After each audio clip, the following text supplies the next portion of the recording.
بہرحال معذور نہیں ہو سکتا، یعنی یہ نیا اصول ہے، ایک جماعت کو منتخب کرنے کا حق ہے مگر معذور کرنے کا حق ہے۔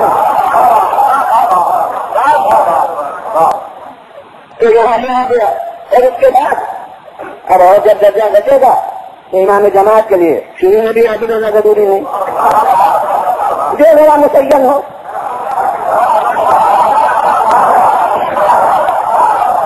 یہ جماعت ہو جائے گی۔ تو یہ رہی جنہیں قوت احساس کرنا تھی اور جنہیں قوت احساس برقرار رکھنا تھی وہ ادھر سے چلے، وقتی طور پر جو امام ہو وہ بھی غیر عادل نہیں ہو سکتا۔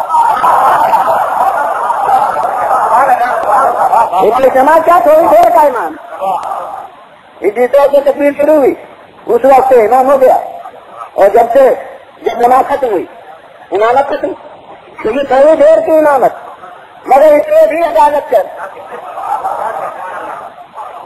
اور جو یہ وقتی طور کا امام عادل ہے تو جو امام مستقل ہے، جو ہمدین امامت رکھتا ہے اور ہمارے نقطۂ نظر سے دین و دنیا کا امام ہے، کہ وہ معصوم نہ ہو تو کیا ہو؟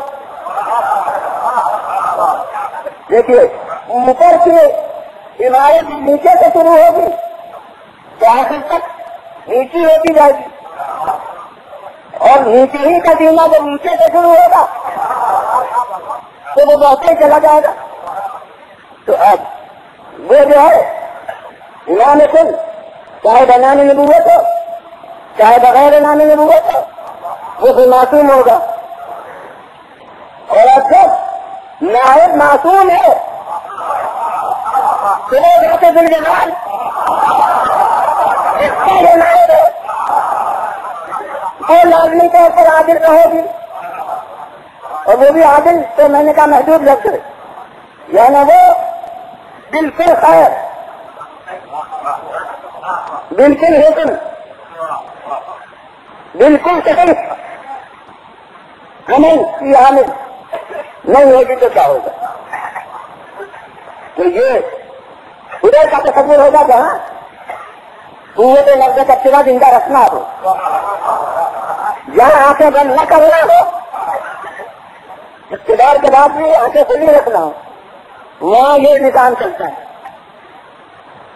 اب اس میں بحث وہ بنیادی بحث میں نے کہا کہ اچھائی برائی کچھ ہی نہیں، اپنی جگہ کون کہتا ہے کہ اس کا اچھی بات، کون کہتا ہے کہ جھوٹ بری بات، کون کہتا ہے کہ ایثار اچھی بات ہے، کون کہتا ہے کہ دوسرے کا نام چھین لینا بری ہی بات ہے۔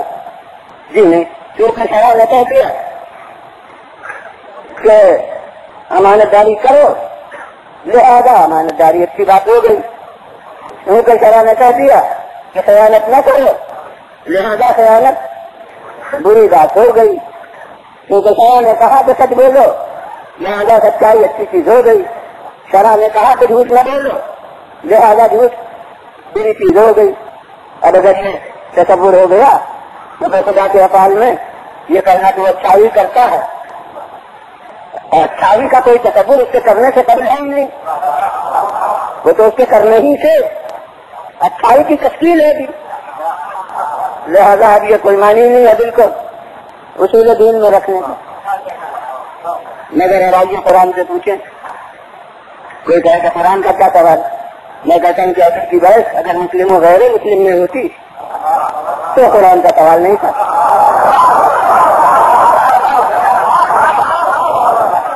توحید کے ثبوت میں ہم قرآن نہیں پیش کریں گے، وجود خدا کے ثبوت میں، لیکن جو بحث مسلمانوں کے درمیان ہے اس میں قرآن کا پیش کر۔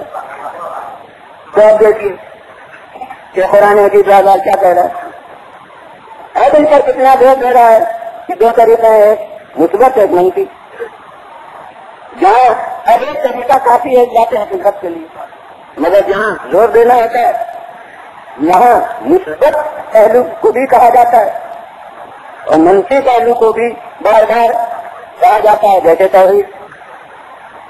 توحید میں تو پہلے منفی کہا لا الہ، پھر اس بات تک پہنچایا اللہ کیسے مثبت انداز بھی مثلاً ان اللہ الہ واحد، اللہ ایک اکیلا خدا، یہ مثبت ہے. الہکم الہ واحد، یہی ہے کلمہ، یہ مثبت انداز ہے. قل هو اللہ احد، یہ مثبت انداز ہے. اور یہی لا الہ الا ہوا، یہ منفی انداز ہے. یا نام لے لے کر ان چیزوں کو کہتا کہ یہ نہیں ہے یہ نہیں ہے، جیسے حضرت ابراہیم نے طریقہ اختیار کیا تھا، صاف ہوتا نہیں یہ نہیں ہے، ناصاف ہوتا یہ نہیں ہے، یہ منفی انداز. تو تعریف میں بھی یہ دونوں طریقے اختیار کیے گئے. اب آدمی میں بھی دیکھ لیجیے کہ مثبت بھی یہی جو میں نے کہا کلمت کلمۃ ربک صدقا وعدلا، سیدھا جملہ ہے، مثبت حکم ہے کہ تمہارے روزگار کی بات مکا پوری ہے، سچائی اور عدالت میں ہے. اور منفی انداز اور یہ بھی قائم انداز وہ ایسے ہو چکا اور اس کے علاوہ بھی. اور دوسری جگہ منفی انداز وہ اس سے بھی زیادہ ان اللہ لے کر اللہ نے لگی، اللہ بندوں پر ظلم کرنے والا نہیں ہے. ان اللہ لا یظلم مثقال ذرہ، اللہ ذرہ بھر بھی ظلم نہیں کرتا. یہ بھی اس قسم کی آیت ہے بھی. ما کان اللہ لیظلمہم ولکن کانوا انفسہم یظلمون، اللہ ایسا نہیں تھا کہ ان پر ظلم کرتے بلکہ وہ خود اپنے پر ظلم کرتے. تو یہ منفی آیت ہیں اور یہ دو تین میں نے پڑھی ہیں، لیکن اس کے علاوہ بکثرت ہیں. تو مثبت انداز ہے، یہ منفی انداز. اب ہم شاید عقل غور کریں تو یہ آخر ان آیتوں میں افادیت کیا ہے؟ وہ کہہ رہے ہیں اللہ علیہ صلی اللہ علیہ وسلم، اللہ بندے پر ظلم کرنے والا نہیں ہے، اللہ ذرہ پر بھی ظلم نہیں کرتا. تو ظلم کوئی چیز ہے مقام تصور میں کس کی نفی ہو رہی ہے کہ اللہ نہیں کرتا.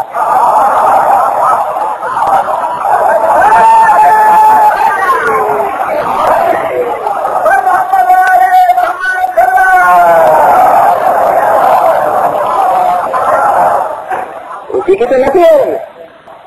اب اسی طرح کیونکہ دونوں باتوں میں آتا ہے افعال الہی اور احکام الہی، دونوں میں نے جو اللہ حکم دے وہ بس اچھا ہو گیا، جس بات کو وہ منع کرے وہ بات بری ہو گئی. اسے بھی آئیے قرآن میں پوچھیں ان اللہ یأمر بالعدل والإحسان وإیتاء ذی القربى وینہی عن الفحشاء والمنکر والبغی یعظکم لعلکم تذکرون. دیکھو اللہ حکم دیتا ہے عدالت کا، جیسے خود عادل ویسے دوسروں کو بھی عدالت کا حکم دیتا ہے اور احسان کا حکم دیتا ہے دوسروں کے ساتھ پچھلے سلوک کا، اور جس سے جو رشتہ ہے اس رشتے کے تقاضے کو پورا کرنے کا حکم دیتا ہے، بھلے اور منع کرتا ہے شرمناک کاموں سے.